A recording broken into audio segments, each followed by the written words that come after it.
নারায়ণ তকবীর, আল্লাহু আকবার। সকল প্রশংসা আল্লাহ তাআলার। এই স্লোগানটা শুধু একমাত্র আল্লাহর। তো এই শিক্ষার্থীরা কিসের শিক্ষক? ওরা শিক্ষার্থী। ওরা যে ভুয়া ভুয়া বলল এই আপুর স্লোগানটায়, এই আপুই দেখিয়ে দিল ওদের চাইতে এই আপুই অনেক সেরা। তো ভিডিওটা দেখেন আপনারা, তারপর কিছু কথা বলবো।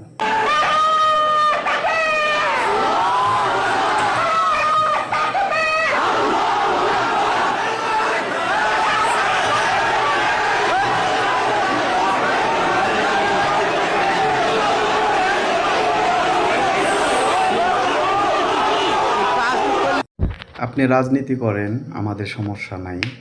তো আপনি যে নারায়ণ তকবীর আল্লাহু আকবার এই স্লোগানটার অর্থ কি আপনার মুসলমান হিসেবে জানার দরকার। তো যদি না জানেন, আপনি ভুয়া ভুয়া যে বলেন, আপনার ঈমান কোথায় থাকে? আপনি মুসলমান নাকি? আমার এটা জানা নাই। তো আপনারা কমেন্ট বক্সে বলবেন এই শিক্ষার্থীদের কি করা উচিত।